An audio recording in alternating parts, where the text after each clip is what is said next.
할렐루야. 오늘은 8월 13일 목요일 날 아침입니다. 하나님 우리 아버지와 주 예수 그리스도께서 내려주시는 은혜와 평화가 여러분에게 함께 있기를 빕니다. 어제는 우리가 세상에서의 역할에 대해서, 정체성에 대해서 공부할 때 바로 이 세상의 소금이다 하는 말씀을 먼저 생각해 보았습니다. 오늘은 이어지는 말씀으로서 너희는 세상의 빛이다 라고 하는 마태복음 5장 14절에 나오는 말씀을 같이 생각해 보려고 합니다. 너희는 세상의 빛이다. 산 위에 세운 마을은 숨길 수가 없다. 예수께서 마태복음에서 산상수훈에서 하신 말씀입니다. 그래서 예수님께서는 예수님의 제자들에게, 당신의 제자들에게 세상의 소금이요, 세상의 빛이라고 이렇게 말씀을 하셨는데, 이 빛과 소금의 역할, 특히 소금과 빛의 역할에 대해서 어제는 소금에 대한 얘기를 자세하게 말씀드렸고, 이제 오늘은 빛에 대한 말씀을 드리도록 하겠습니다.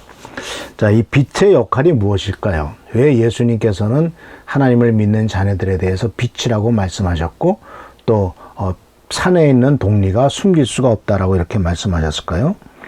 이 빛은 바로 우리가 이 세상에서 빛된 역할을 하는 것은 하나님의 영광을 세상에 드러내는 역할을 하게 되어 있다라는 사실입니다.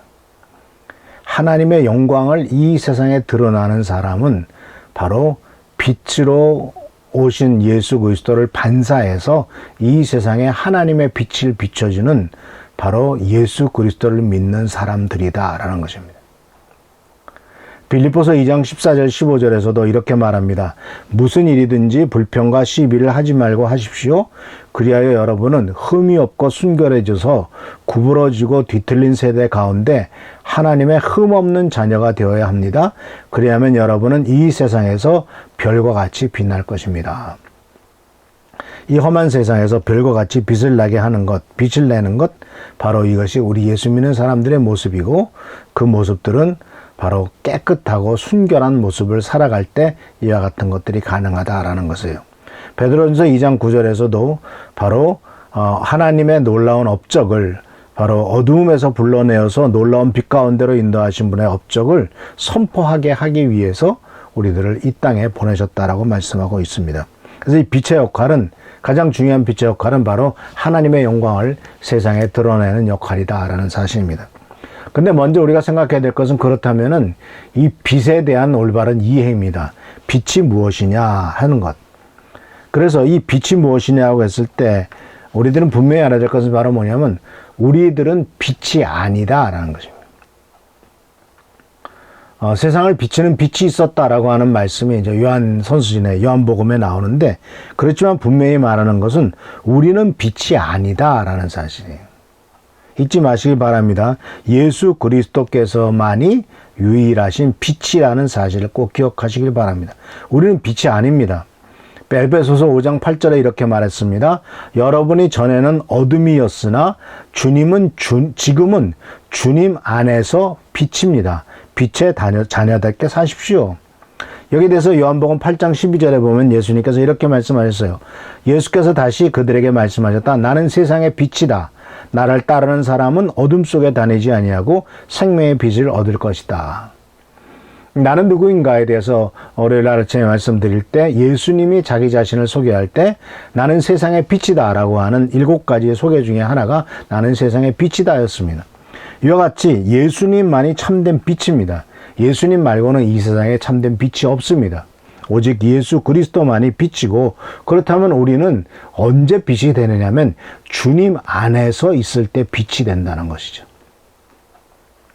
그러니까 우리가 예수님 안에 살아갈 때, 예수님과 함께 살아갈 때 우리를 통해서 예수 그리스도의 빛이 드러나게 된다는 것입니다.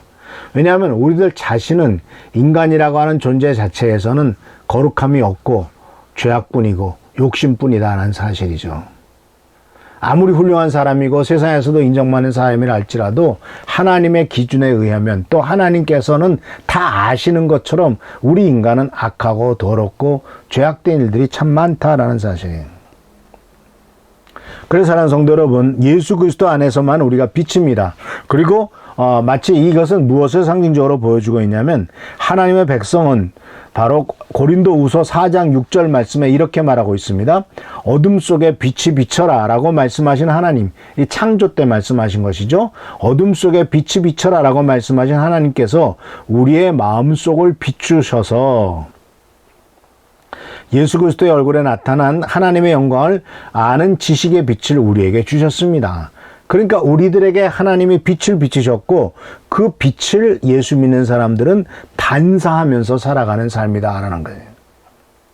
그런데 이것을 잘 보세요. 우리가 이제 보름달 되면은 아주 태양 그 달빛이 밝잖아요. 이 달빛이 얼마나 밝으냐면은 정말 깜깜한 밤에 달빛이 어두워지면 아무것도 보이지 않지만 달빛이 굉장히 밝은 보름달에는 이것저것 참 잘 보이는 것을 볼 수가 있습니다. 근데 이게 달은 우리가 알다시피 초성달 또는 하연달, 상현달, 반달 이렇게 또 그 둥근달 이렇게 달의 모습이 여러 가지로 바뀌지 않습니까? 이 바뀌는 모습은 달의 각도에 따라서 그 태양빛을 반사하는 것 때문에 그렇죠. 보름달은 바로 지구 거의 뒤쪽에 와 있어서 아니면 지구 뒤쪽에 있기 때문에 그 빛을 100% 지구를 향해서 반사하기 때문에 완전히 둥근 보름달이 뜨는 것을 볼 수가 있습니다. 그리고 이 달의 표면은 태양빛이 잘 반사될 수 있도록 석영과 같은 반사가 잘 되는 물질로 이루어졌다고 합니다. 우리도 잘 알잖아요. 태양빛을 비칠 때 아주 하얀 것에 비칠 때는 반사가 잘 되지만 까만색에는 반사가 거의 안 되죠. 그것은 마치 우리의 인생도 마찬가지입니다. 우리가 어둠 속에 있을 때는 까만 인생, 바로 어둠 속에 있을 때는 우리는 빛을 반사할 수가 없어요. 그러나 세마포와 같이 흰 옷을 입고 살아가는 거룩하고 깨끗한 행실을 갖고 살아갈 때 우리의 삶은 예수 그리스도의 빛을 비추는 삶을 살고 있다라는 사실입니다. 그래서 우리가 우리에게 빛을 비칠 때 그 예수 그리스도의 빛이 나에게 있어서는 내 어두움과 또는 나의 더러움과 나의 그러한 부족한 것들을 드러내기도 하지만 내가 정말 깨끗한 세마포 옷을 입고 아무런 흠도 없고 티도 없는 삶을 살아가려고 한다면 그 내 삶의 더러움을 드러내는 것보다도 예수 그리스도의 빛을 나를 통해서 반사됨으로써 많은 사람들에게 사랑과 축복을 전달할 수 있게 된다라는 것입니다. 그러니까 우리들 한번 생각해 봐야 돼요. 예수님의 빛이 나에게 비칠 때 내 더러움이 더 드러나는가? 아니면은 그 빛이 비칠 때 하나님의 빛이 나를 통해서 반사되는 것이 더 많이 드러나는가? 물론 우리들은 인간이고 죄를 짓고 욕심대로 살아가고 있기 때문에 또 100% 거룩한 존재는 절대로 될 수 없기 때문에 우리들의 삶 속에 빛이 비칠 때 우리들의 더럽고 추악한 것들, 악한 것들이 드러날 겁니다. 주님이 그런 것을 비추는 것은 우리들 보고 회개하고 정신 차리고 이제는 더 이상 하나님의 영광을 가리지 않는 삶을 살라고 요구하는 것이죠. 우리는 그렇지만 하나님의 빛에 나가면은 내 더러운 것이, 내 추악한 것이 드러날까봐 두려워서 하나님의 빛 가운데 나가는 것을 꺼려 한다면 더 어두워질 겁니다. 오히려 하나님 앞에 나아가서 내 삶의 더럽고 또는 어두운 면들을 발견해서 그 어둡고 더러운 것들을 예수님의 보혈의 능력으로 깨끗하게 씻음을 받고 회개하고 용서를 받을 때 우리의 삶은 더욱더 밝게 찬란하게 비추는 큰 축복을 누리게 될 것입니다.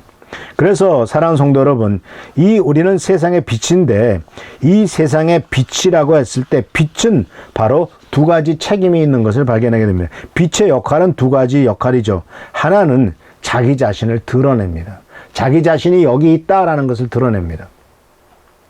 오늘 본문 말씀 속에서 예수님께서는 이렇게 말씀하셨습니다. 너희는 세상의 빛이다. 산 위에 세운 마을은 숨길 수가 없다. 자, 이스라엘에서 마을들은 대부분 산 꼭대기에다 세웠습니다. 독특하게도요, 이스라엘은 산 위에서 물이 나온다고 합니다. 그리고 또 이 이스라엘의 산은 대부분 민둥산이기 때문에 밑에 그 골짜기에 그 집을 지었다가는 비가 오면은 갑자기 골짜기에 홍수가 불어쳐가지고요, 다 떠내려간다고 합니다. 그래서 산 위에다가 건물을 많이 지었고 산 위에다 집을 졌습니다.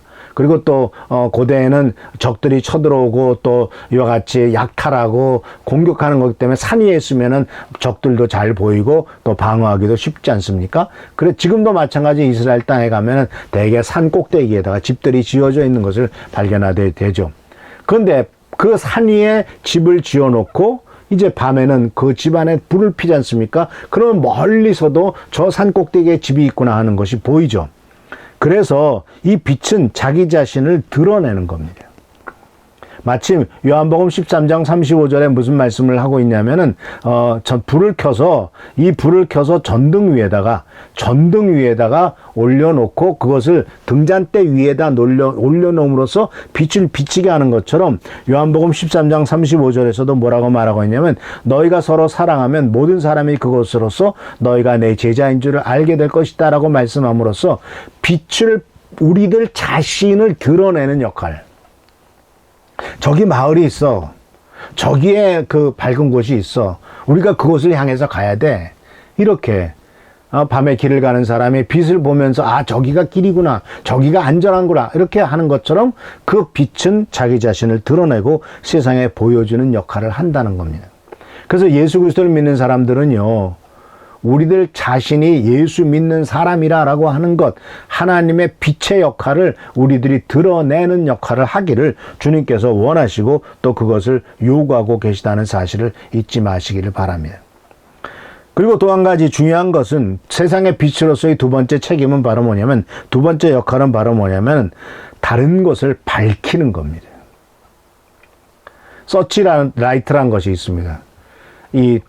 마치 지금은 이제 LED라고 또는 레이저 등이라 가지고 빛을 합쳐 가지고 멀리 골강에 나가게 하는 것이 레이저 등인데 굉장히 그 파워가 셉니다. 그래서 레이저를 굉장히 그 빛 자체의 파워를 굉장히 높이면 심지어 무기로 바꾸기도 하죠. 근데 옛날에 서치라이트란 것, 지금도 서치라이트가 씁니다만은 멀리 해안가나 또는 이렇게 공중에 어떤 적기가 날아오는 것이 없는가 했을 때 이제 레이더가 발명되기 전에는 빛을 모아가지고 하늘 높이 쏩니다. 하늘 높이 쏘면은 이제 그곳에 무엇이 있는가를 밝혀지게 되죠. 그러니까 빛의 두 번째 역할은 바로 뭐냐면 어둠을 물리치는 겁니다. 주위를 밝혀서 상황을 보여주는 겁니다.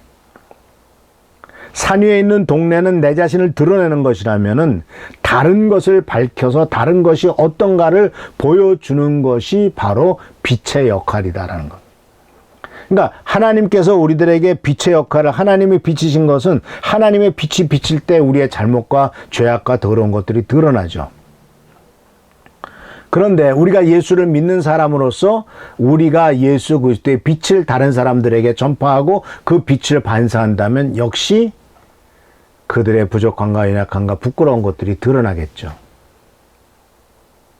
정직하고 깨끗하고 바른 사람이 있으면은 그렇지 않은 사람들의 모습들이 드러나게 됩니다.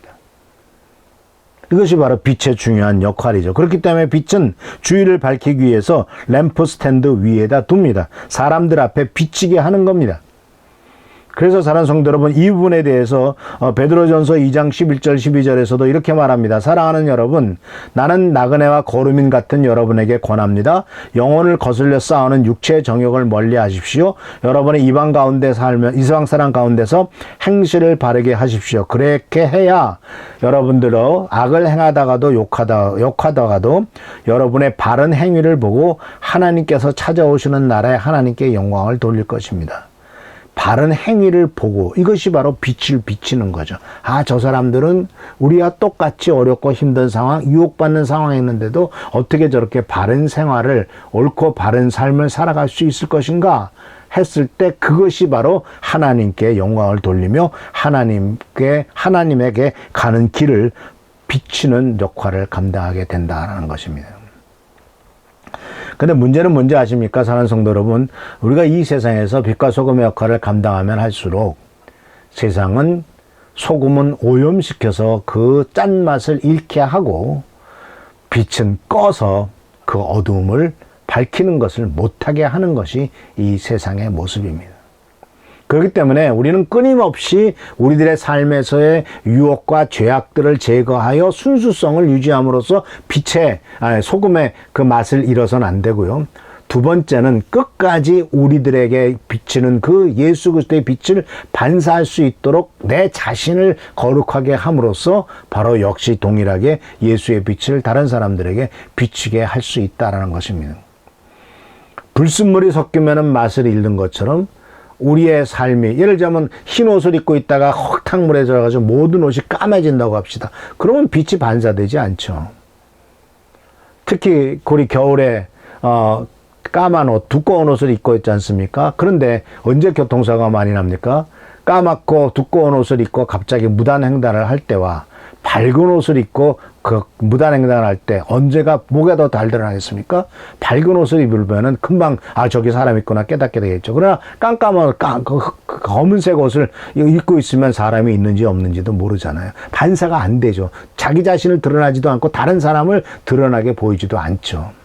마찬가지입니다. 그렇기 때문에 세상은 우리들로 하여금 우리를 오염시켜서 맛을 잃게 하고 우리들을 꺼멓게 칠해서 더 이상 예수 그리스도의 빛을 발하지 못하게 하는 것이 이 세상의 유혹이다라는 사실을 꼭 기억하시길 바랍니다. 그래서 우리들은 끝까지 소금의 맛을 잃지 말아야 되고 빛에 반사하는 그 책임을 잃지 않기 위해서는 더욱더 하나님의 은혜 가운데서 살아가는 거룩함과 정결함과 진실함, 또 죄 있지 않는 의인으로서의 삶을 살아가야 될 줄로 믿습니다. 우리들을 향한 주님의 뜻이 거기에 있고 이것이 우리의 본질이라는 사실을 기억하면서, 그러나 이 본질을 계속해서 마귀는 유혹해서 죄짓게 만들고 그 본질을 잃어버리게 만들려고 하는 것이 마귀의 술수다라는 것을 기억하면서 끝까지 주님의 은혜 가운데서 빛과 소금의 역할을 잘 감당하고 오염되지 않고 끝까지 예수 그리스도의 빛을 잘 반사하는 거룩하고 순수한 우리 사랑하는 성도님들 되시기를 축원합니다. 기도하겠습니다. 좋으신 주님 은혜를 감사합니다. 우리들은 연약하고 부족합니다. 하나님의 도우심과 돌보심이 없이는 우리가 유혹에 넘어가고 죄를 짓게 되고, 또한 아버지 하나님 오염되게 돼서 맛을 잃게 될 줄 압니다. 아버지 앞에 간구와 얻기는 주님 도와주셔서 맛을 잃지 않도록 도와주시고 오염되지 않도록 하시고 거룩함과 순결함만을 유지하며 살아가는 삶이 되도록 축복과 능력과 은총과 은혜를 더하여 주시옵소서. 오늘도 함께 하시고 지켜보살펴 주시기를 간절히 바라옵고 예수 그리스도의 이름으로 축복하며 간절히 기도하옵나이다. 아멘. 이 아침에 주님의 큰 축복과 은총과 은혜가 넘치길 바랍니다. 오늘 목요일 날 교회학교와 중고등부와 청년들 찬양단들이 그 강릉으로 하루 MT를 갑니다. 아침 8시에 출발하는데 돌아올 때까지 무사히 잘 이정 목사님과 최 전사님이 운전해서 가는데 안전하게 잘 다녀올 수 있도록 하나님이 축복하시도록 기도해 주시기를 부탁드립니다. 우리 최승배 장로님과 또한 우리 한은조 선생님을 위해서, 유관난 성도님을 위해서 기도해 주시고, 우리 성도들의 여러 가지 문제점들을 위해서도 기도해 주시고, 또 아직 휴가 기간이 안 끝나는데 휴가 때도 잘 다녀올 수 있도록 하나님의 도우심이 있도록 기도하는 여러분 되시기를 축원합니다. 할렐루야. 감사합니다.